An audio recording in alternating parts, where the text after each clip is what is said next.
Kiara. Je suis là, donc... Ça t'a dit na. Damay ragal nga amee loos balaa 10 heures. Machallah. Apparemment, il y a beaucoup de gens qui me demandent qu'il faut que je recherche entre mes ancêtres parce que comme je parle beaucoup, peut-être que j'ai quelques grands-pères griots. J'en serais très fière d'ailleurs. Et ça nous aide aussi à introduire la thématique d'aujourd'hui, que c'est une thématique complexe et délicate pour certains aspects. Donc, nobles, griots, forgerons, esclaves. Les castes au Sénégal sont déterminées par les noms des familles. Un nom qui témoigne du niveau hiérarchique des ancêtres.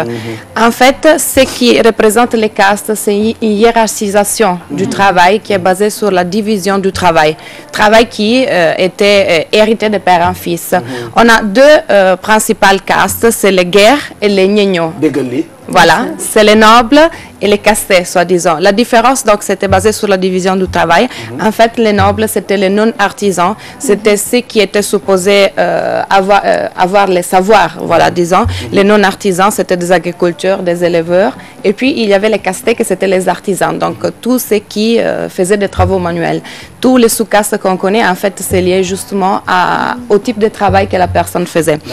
Et trois sont les principales valeurs, par exemple, de la caste des nobles. On a le djom, l'honneur, qui est lié au lignage, les kersa, que c'est la pudeur dans l'acte et la parole, et enfin les yar, que c'est la bonne éducation. Ça, c'est lié aux castes des nobles. Et puis, on a les castés. Pendant les siècles, on a eu, comment dire, un certain changement par rapport aux castes, dû par exemple à l'islamisation, parce que l'islam impose l'égalité entre les gens par rapport à un certain changement social. Donc, les problèmes des castes se sont acquis. Mais jusqu'à présent, même si les gens disent que, bon, ok, aujourd'hui au Sénégal, on n'a plus le problème des castes, on stigmatise plus les personnes, mais jusqu'à présent, ça existe. Il y a beaucoup de problèmes qui ont leurs racines dans les castes. Je pense surtout au mariage, des amours qui ne sont pas possibles parce que entre des nobles et des castés. Et donc, j'ai décidé de rentrer dans une caste qui m'est très chère. Parce que, merci, grâce à Ngoné Ndiaye Gueule, Samayay, Samasta, je l'adore, d'ailleurs, je la salue.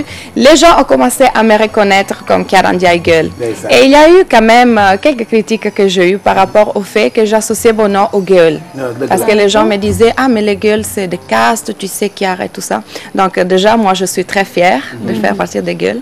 Et donc, je me suis dit, on doit partir à la rencontre des Gueules pour voir ce qu'eux ont à dire par rapport à ça. Ce sont qui les griots? C'est quoi la valeur des Gueules? Parce qu'on l'avait dit la semaine passée, j'avais cité Béranger Ferro qui disait, si on veut connaître le Sénégal et la société sénégalaise, il y a deux catégories d'hommes qu'il faut rencontrer, les griots et les marabouts. Donc, on est parti à Cambérène, dans la famille de Serigne Fall, que je remercie d'ailleurs, et on va écouter la première partie. Qu'est-ce qu'ils nous ont raconté les Gueules par rapport à leur caste.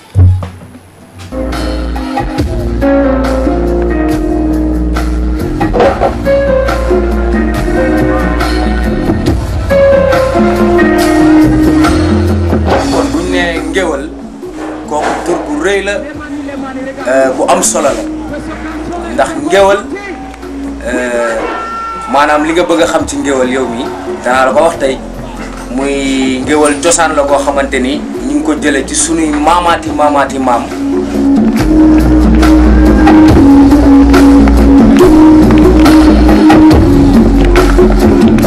aar bi nga xamante ni ñun moom la ñuy dund depuis jamono yi dañoo judd fekk ko ci sunu kër gi nga xamante ni mooy sunu cosaan muy kërug ngéwal parce que lii ngeen di gis nii sabar la kii suñuy maam ñoom ñoo ko doon dëgg te sabar fi mu jógee ci ngéwal la jógee voilà ñu nit ñu judd fekk ko fi parce que sabar c'est un instrument boo xamante ni ça parle comme on parle les personnes voilà donc tey jii bu fekkente ni sa doom dafa génn wala nga bëgg a woo sa mag bu góor wala nga bëgg a woo sa kenn koo xamante ni ci biir askanu ngéwal la bokk am na benn significat boo xamante ni moom ngay def ci sabar gi bu ko defee moom bu génnee boo ko woowee ci sabar gi dina xam ni kat ngéwal la nga koy woo te dañ koy soxla wala aussi heure añ jot ñu xam ni heure añ jot midi jot na mbaa 1 heure donc ñu bëgg a woote añ am ku manqué déjà am na benn rythme boo xam ni par exemple buñ nee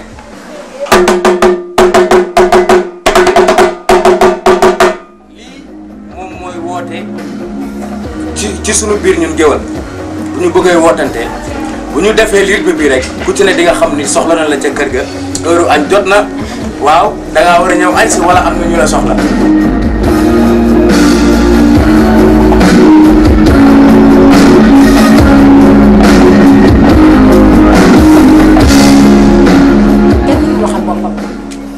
géwal lay bàyyi juddoom wax ci sa juddu ba àdduna bépp xam la te ñun géwal defar rek ñu tax a jóg te géwal dafa riche ndax képp ku fi baax am nga géwal kër sëriñ si boo demee kër maam borom Touba géwal yaa nga fa nga dem kër Alaaji Maalik géwal yaa nga fa nga dem kër maam bu Kunta géwal yaa nga fa nga dem kër maam li maam géwal yaa nga fa ñoom bañ nañ ko ba sax géwal ak ñëpp lañ yemal Seydina Mohamed alayhi salaatu wa salaam dafa am géwal ndax fii taggkatu yonent bi yaa ngi fi ñun suñuy maam yonent bi lañ daan tagg ba ñëpp xam leen ñu jóge ci loolu nag nekk ci lii nga xam ne mooy suñu cosaan te mënuñu koo bàyyi.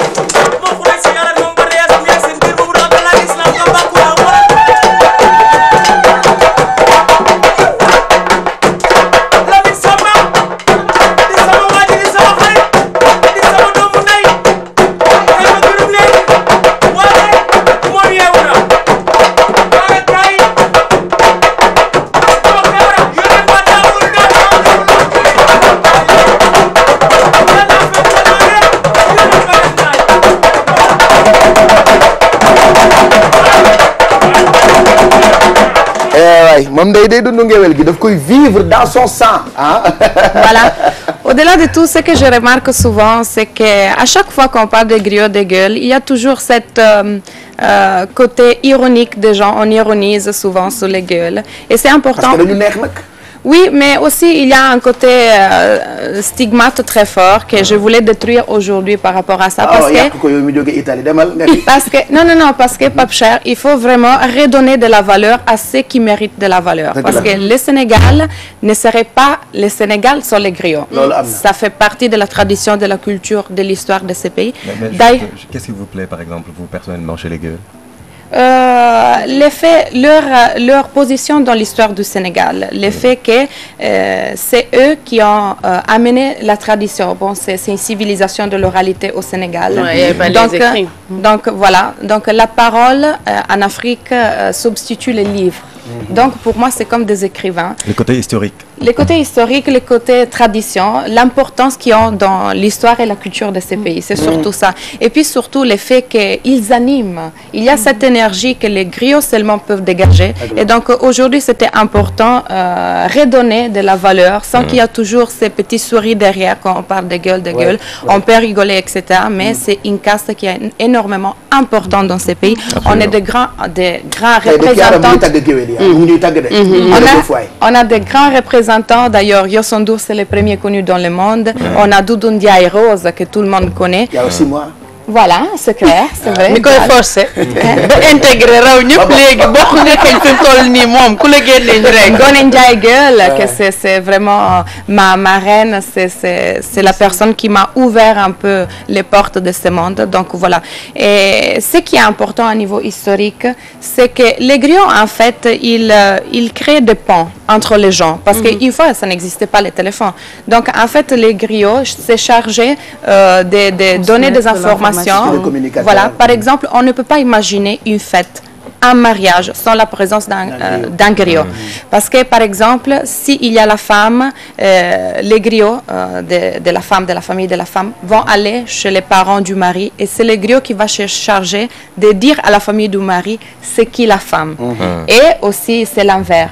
Et puis après, on sait très bien que sans les griots, le nombre de rois, comme on dit, tomberait dans l'oubli. Donc, le fait qu'ils ont chanté les grandes personnes, les nobles, les rois, c'est grâce au griot. Je remercie encore d'ailleurs Serigne Fall qui est un artiste, il fait partie d'une famille griot, donc j'ai rencontré aussi des autres griots et des griottes. Derrière lui? Non, c'est une chanteuse italienne. Et ce qui est intéressant aussi, que souvent, côté diaspora, il y a eu beaucoup de migrants qui font partie de la caste des griots et qui ont amené cette côté de la culture sénégalaise à l'extérieur et ont fait de telle sorte que les gens pouvaient s'intéresser. Parce que qu'on le veut ou qu'on ne le veut pas, les tam-tams, cette énergie pour laquelle le Sénégal est connu dans le monde, c'est dû au griot. Donc aujourd'hui, il faut vraiment qu'on donne de la valeur à cette caste. Et donc cette artiste italienne, c'est comme ça qu'elle a connu Serigne Fall lors d'un concert. Et ils ont décidé de faire un morceau ensemble en mélangeant la musique acoustique italienne et la musique traditionnelle sénégalaise, les tam-tams. Donc tout ce qui peut naître par rapport à ce qu'à niveau populaire, encore aujourd'hui, on considère comme des castés. Et puis après, tout ce qui vient avec quand on parle de ça, les problématiques dont on parlait tout à l'heure, parce que quand je me suis intéressée un petit peu à cette thématique des castes, j'ai rencontré beaucoup de gens qui font partie de soi-disant castés. Et ils me disaient en silence, parce que c'est des choses qu'on ne dit pas trop publiquement, qu'ils souffrent beaucoup. Parce qu'à chaque fois, il y a des petits mots, il y a des blagues qui souvent sont méchants, souvent pas, et des empêchements de vraiment réaliser leur vie, leur amour, par l'appartenance à une famille, surtout côté mariage. Surtout côté mariage, parce que les parents, je sais pas, ils deviennent fous ou quelque chose du genre quand leur enfant veut se marier à une personne castée. C'est comme si c'était un suicide au niveau social, quoi. Voilà, malheureusement, jusqu'à présent, ça existe. Et juste pour apporter quelque chose par rapport à ce que Bijou vient de dire, mais le contraire se passe aujourd'hui. Aussi, les castés ne veulent pas se marier aux guerres non plus. Ça fait partie, pour moi que je suis sociologue, ça fait partie de la tradition. Et la tradition a ses côtés positifs, donc garder nos racines pour nous rappeler qui on est. Et puis il y a ce que moi j'appelle les révolutions culturelles à la senghorienne, donc les changements qui la société a avec le temps et donc comment ça évolue. Et puis le monde est au métissage, Chiara. Il est au métissage. Après, à chacun décider si vouloir garder les traditions telles qu'elles sont ou vouloir changer. Parce que quand même, l'important, c'est avoir la liberté de choix. Après, si une personne décide de garder les lignages de la caste, c'est à lui de décider. Mais il doit avoir la possibilité, la liberté de décider. C'est vraiment important. Et puis, ce que je veux dire, selon moi, la vraie noblesse, c'est dans le cœur, c'est dans l'âme. Et donc, je remercie encore les gueules, les griots qui m'ont accueilli dans leur caste, dans leur famille. Et donc, on découvrira dans les semaines à venir encore des petits aspects peut-être de gueules et aussi des autres castes. Je vais partir à la rencontre aussi des castes nobles pour voir eux aussi qu'est-ce qu'ils ont à dire, surtout côté mariage, si c'est vraiment si vrai qu'un noble ne peut pas marier une castée. Merci, c'était l'œil de celle qui est parmi nous, hein, Chiara mu joxe xalaatam ci ñi mu tuddee casté tey wax na ci géwél yi on n'en fera pas un débat mais quand même loolu xalaatam la ak li mu gis am na solo donc nañu ko tàcc bu baax waaye tuuti loxo ci Chiara waaye. Merci. Tuuti loxo ci Chiara waaye.